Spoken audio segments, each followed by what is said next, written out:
Fans లేదా తెలుగుదేశం లేదు. మేము ఓటేసినాం, గెలిపించినాం సార్.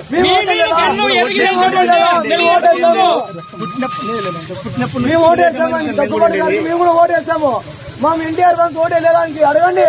మేము ఓటు అయిపోతాను ఎమ్మెల్యే దాన్ని అనంతపూర్ లో. మాకు క్షమాపణం చెప్పాలి మా హీరోకి. మా హీరోకి ప్రెస్ మీట్ పెట్టి క్షమాపణ కొడితే ఓకే, అది చాలా వదిలేస్తాం మేము. మాకు చెప్పింది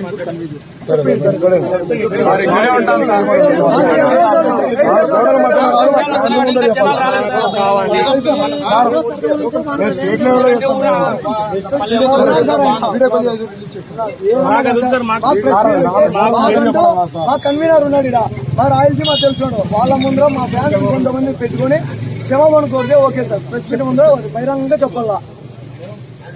మాకు ఈ రాజకీయ పరంగా ఎటువంటి సంబంధం లేదు. రాజకీయాల సంబంధమే. మా హీరో రాజకీయ పార్టీ పెట్టి మేము పెడతామన్నందుకు అప్పుడు మేము ఇంకా ఏమనేది చూపిస్తాం. మేము అప్పుడు కూడా అంతవరకు మేము అభిమానిగానే ఉంటాం, ఆయన భక్తుల్లాగే ఉంటాం. మా హీరో అయితే కిచ్చపరిచి మాట్లాడకూడదు.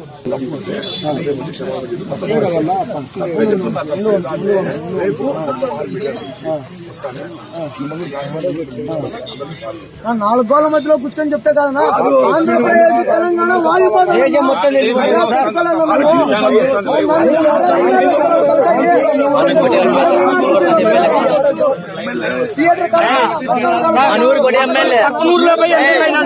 అనంతపురంలో ఉండి ఎమ్మెల్యే అయినాడా? అదే ఎక్కడి నుంచి చెప్పిన సారీ అక్కడ ఎమ్మెల్యే అయినాడా?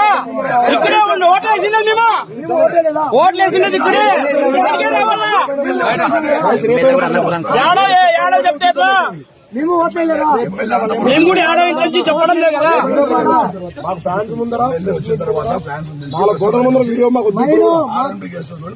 మా కన్వీనర్ ని, మా అధ్యక్షుని, రాయలసీమ అధ్యక్షుని పిలుచుకొని ఫ్యాన్స్ ముందరే క్షమాపణ చెప్పాలా.